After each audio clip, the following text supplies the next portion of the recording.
अभिक्रिया की आणविकता या यूं कहें मोलिकुलरिटी ऑफ रिएक्शन। तो ध्यान देना, ये जो अभिक्रिया की आणविकता वाला टॉपिक है, इसको समझने से पहले हमें दो प्रकार की अभिक्रिया समझनी है। एक होती है प्राथमिक अभिक्रिया, एक होती है जटिल अभिक्रिया। तो प्राथमिक अभिक्रिया ऐसी अभिक्रिया होती है जो एक पद में संपन्न हो जाती है, यानी एक ही पद में वो कंप्लीट हो जाती है, उसे बोलते हैं प्राथमिक अभिक्रिया।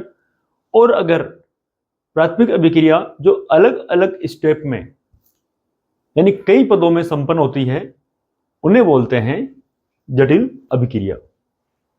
तो यहां पर पहले हमें अभिक्रिया के जो प्रकार हैं प्राथमिक और जटिल, पहले वो समझते हैं, उसके बाद में हमें समझ में आएगा कि अभिक्रिया की आणविकता क्या है।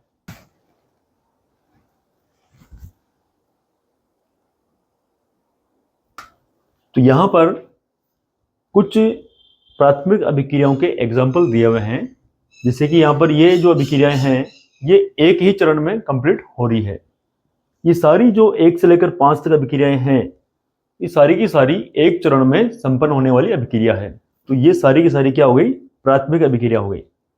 और दूसरी तरफ यहां पर जो ये है NO2 और CO कार्बन मोनोऑक्साइड की जो अभिक्रिया है, इसमें मिलेगा हमें NO + CO2। ये जो अभिक्रिया है ये कई पदों में संपन्न होती है और ये जटिल अभिक्रिया है।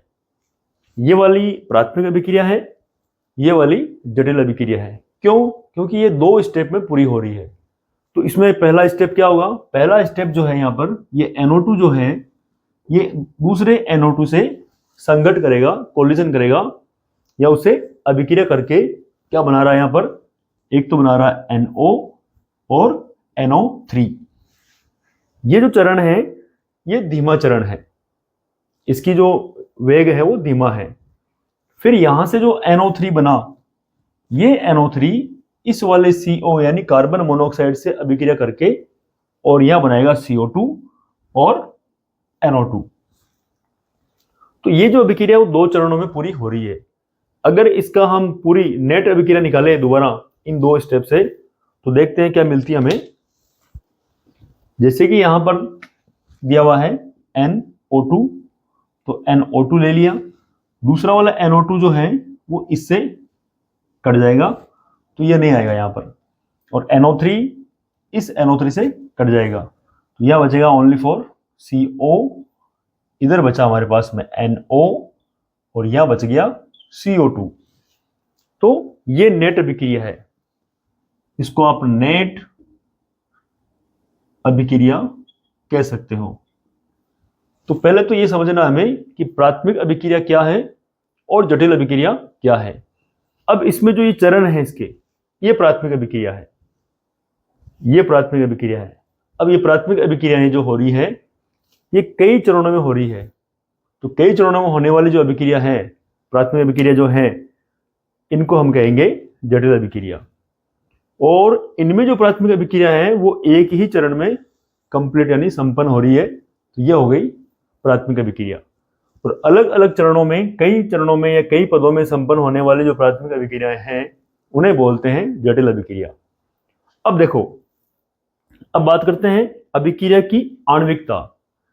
तो अभिक्रिया की आणविकता का मतलब यह हो गया कि जो भी प्राथमिक अभिक्रियाएं हैं उसमें भाग लेने वाली स्पीसीज का मतलब हो गया परमाणु हो या कोई आयन हो या कोई अणु हो, जो कि एक साथ संघट या टक्कर के फलस्वरूप रासायनिक अभिक्रिया करती है, उनकी संख्या, किनकी संख्या? स्पीसीज की संख्या अभिक्रिया की आणविकता कहलाती है। ये इसकी परिभाषा है। और ध्यान देना, अब हमें पता करनी है कि इनकी कितनी कितनी आणविकता है। तो जैसे कि पहली जो अभिक्रिया है ये ध्यान देना, ये प्राथमिक अभिक्रियाएं हैं, ये प्राथमिक अभिक्रिया है। और ये वाली जो है यह है जटिल अभिक्रिया। तो देखें, इसमें इस अभिक्रिया में अभिक्रियक में केवल एक ही अणु है H2O2, तो ये हो गई एक अणुक, ये एक अणुक है, ये अभिक्रिया जो है वो एक अणुक है।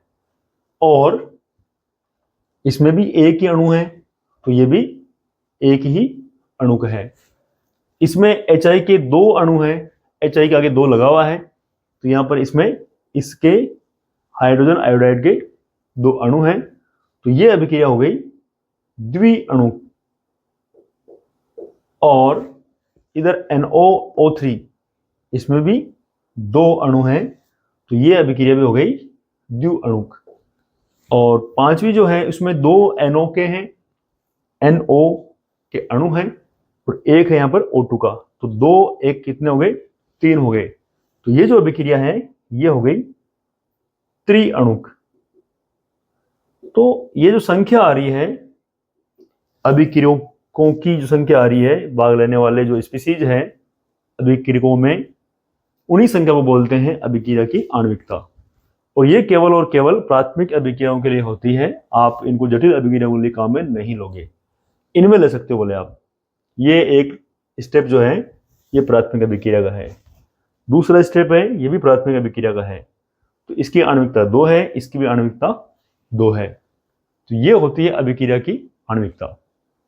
पहला चरण इसमें धीमा होता है और दूसरा चरण जो है वो तीव्र होता है, यानी फास्ट होता है वो। अब देखो वेग निर्धारक पद, तो वेग निर्धारक पद जो होता है वही अभिक्रिया वेग को निर्धारित करता है। तो इसके बारे में देखते हैं। अभिक्रिया का कुल वेग जो है अभिक्रिया के सबसे मंद पद द्वारा नियंत्रित होता है, यानी उसकी जो टोटल स्पीड है, जो कुल जो उसकी ये जो वेग है, अभिक्रिया वेग है, वो अभिक्रिया के सबसे मंद जो पद होता है, धीमा पद, उसके द्वारा नियंत्रित होता है और उसे बोलते हैं वेग निर्धारक पद। तो ध्यान देना, इसको हम समझते हैं एक एग्जाम्पल की सहायता से। तो यहां पर कोई क्षारीय माध्यम है और उसमें आयोडाइड आयन जो है वो एक उत्प्रेरक का कार्य करेगा, और हाइड्रोजन पेरोक्साइड के साथ में अभिक्रिया है, या उसका अपघटन की अभिक्रिया है एक, जैसे कि यहाँ पर ये हाइड्रोजन पेरोक्साइड है और आयोडाइड यहाँ पर एक उत्प्रेरक है और माध्यम जो क्षारीय है। तो इस अभिक्रिया में इस हाइड्रोजन पेरोक्साइड का विघटन हो रहा है या इसका अपघटन हो रहा है, तो यहाँ पर जल मिलेगा और यहाँ पर ऑक्सीजन मिलेगी। अब इसका अगर हम वेग लिखें तो वो मिलेगा हमें -dH2O2/dt बराबर में आप ले लो H2O2 और ये I माइनस, ये आयोडाइड आयन है यहाँ पर। तो ये अभिक्रिया जो है H2O2 और I2 इन दोनों के प्रत्येक के प्रति प्रथम कोटि की है, यानी इसके प्रति प्रथम कोटि की है और इसके प्रति भी ये प्रथम कोटि की है। अब यहां पर ध्यान देना, यहां जोड़ना नहीं है आपको, ये एक एक जोड़ के दो नहीं करना है, क्योंकि यहां पर जो आयोडाइड आयन है वो यहां पर उत्प्रेरक है, अभिक्रियक नहीं है। अगर अभिक्रियक होता तो हम उसको जोड़ते, तो ये ध्यान देना है। अब देखो अभिक्रिया के दो पदों में संपन्न होने का संकेत देते हैं। कौन? ये जो अभिक्रिया है ये इसके दो पदों में होने का संकेत देती है। तो देखो पहला है H2O2, तो आयोडीन ने आगे अभिक्रिया की। अब दो पदों की पता कैसे चला हमें? क्योंकि आयोडीन हिस्सा ले रहा है इस अभिक्रिया में, लेकिन हमें इस अभिक्रिया में कहीं दिख नहीं रहा है, तो इसका मतलब बीच में इसका मध्यवर्ती बना और वो कहीं और काम आ गया।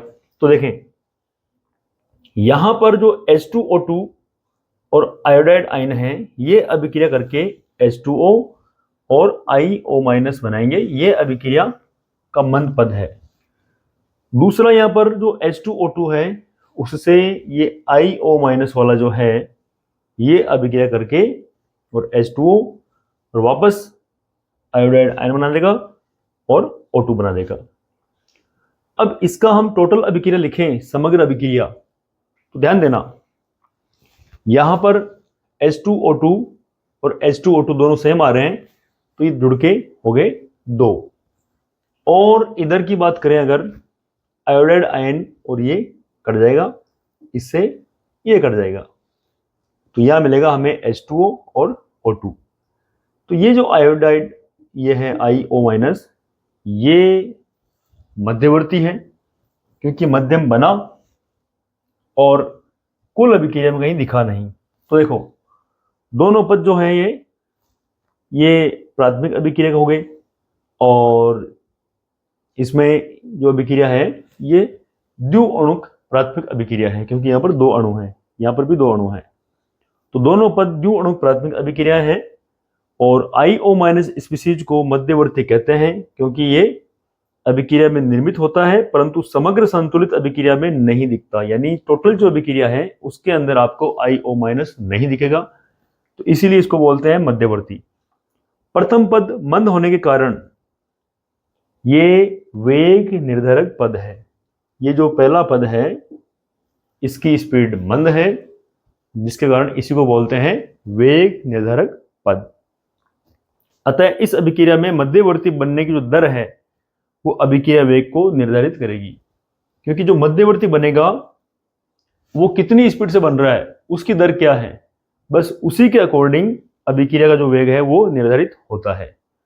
तो ये बेसिक चीजें हमें थोड़ी सी ध्यान देनी है, समझना है कि ये मध्यवर्ती है, अगर धीमी रफ्तार से बन रहा है तो अभिक्रिया का वेग धीमा होगा और मध्यवर्ती अगर फास्ट बन रहा है तो अभिक्रिया वेग फास्ट होगा। क्यों? क्योंकि यहां पर ये और ये जो मिल रहा है वो इस मध्यवर्ती से ही मिल रहा है। जब तक IO- मध्यवर्ती नहीं बनेगा, फास्ट नहीं बनेगा, तब तक आगे की अभिक्रिया नहीं होगी।